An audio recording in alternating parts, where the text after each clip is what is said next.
I'm Angry Bill, and this is Pre-Hospital Wisdom.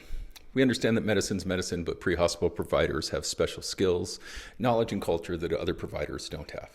Let's raise the bar here a little bit.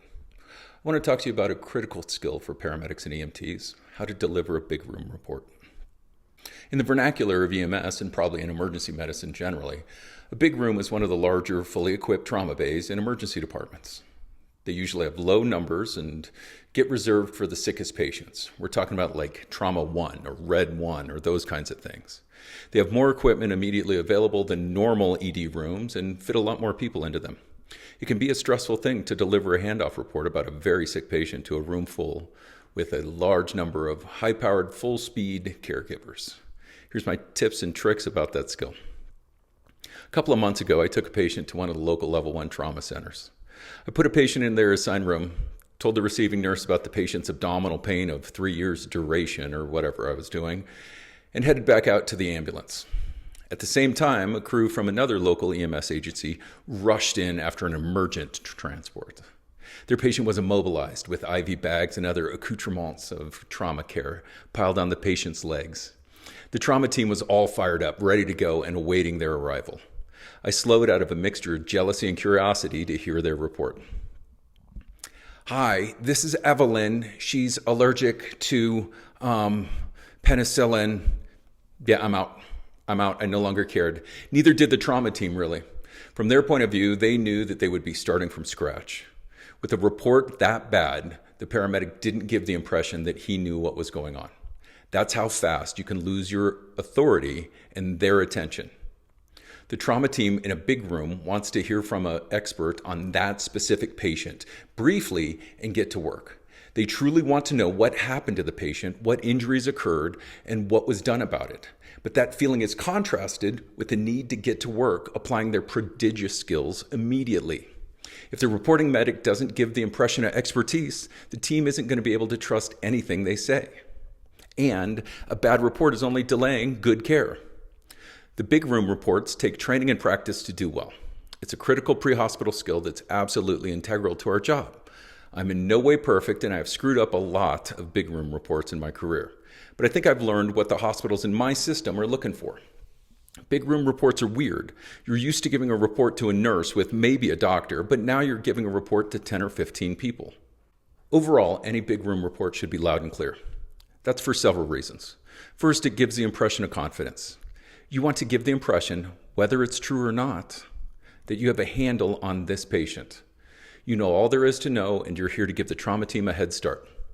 You're the closest thing that they have to an expert regarding what happened to this patient. They want to listen to you if you give them the chance.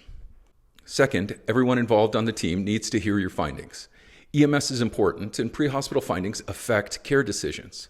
Let everyone in the room hear you, but do it without bellowing as though you're at a Metallica concert. Finally, you need to be clear with your language. Communication does not occur with mumbling or vernacular terms that not everyone understands. I think of myself as an actor on a stage, projecting my voice to the entire theater and standing tall in a confident way. Here's a secret. Just like with an actor, it's probably an act. I divide big room verbal reports into 3 types. Each has different requirements. Emergency trauma reports to a trauma team have 4 parts: title, findings, vitals, and treatment. So for title, this is a 1-sentence description of the overall patient. Include the age and mechanism. A title is what your answer would be if a coworker asked what the last call was when you were too rushed to answer fully. Something like 30-year-old male, gunshot wound to the face. That's a good title phrase. 1 sentence, short, what happened. Findings. Run through a brief list of pertinent findings on your secondary exam. Include very pertinent negative findings, but make it short. There's no need to point out every single abrasion. Don't forget to include a description of vehicular damage and any pertinent bystander reports, such as reported seizures or reported loss of consciousness, that kind of thing. Vital signs. Give the team your most recent set of vitals, plus a quick description of any changes. Non-obvious treatment that you've provided. There's no need to tell the trauma team that the patient has a collar on. They can see that. They can't see that you've given the patient 300 micrograms of fentanyl, though. Make sure to tell them. When that's done, I ask for any questions and let them get to work. I love seeing that process. It looks like a pack of hyenas getting down on a freshly killed zebra. Really skilled and educated hyenas, but still. I wander over to the charting nurse to make sure that he or she got all the information and to give him or her specifics about IV sizes and stuff that not many of the other people really care about. The charting nurse cares more about scene gossip than the surgeon does. Make sure admissions gets any demographic information that you have. Knowing who the patient is seems unimportant to us, but it's critical for the hospital and the patient's care. Trauma arrest reports are much shorter in my system. You have the title, just like before, and the time of arrest. That's it. The time of arrest is the trauma team's treatment decisions depend on the duration of arrest and mechanism. Give them either the exact time that you recognize loss of pulses or the exact duration of pulselessness. It's important to glance at your watch when you note that the patient has arrested. For example, she lost pulses 4 minutes ago, or she arrested at 7:03. That's it. Let the staff get on it. Hang out and answer their questions as they give them to you, but a trauma arrest only needs the mechanism and time of arrest in my system. Wander over to the charting nurse and admissions clerk to help them out, as with any big room report. Medical big room reports are more extensive and less structured. They're both tougher because they're more complex, as well as easier because they're closer to a normal handoff report. I teach new paramedics about the fishhook theory. Your report should perform the same job that a fishhook does. Sink it into the receiving team's cheek. Hold the line exactly to what you want the receiving staff to know about. Don't be afraid to tell them exactly what you think is going on or what you're worried about. Diagnose, at least in a preliminary way. I think she's having a lower GI bleed. That's fine. That's fine to say.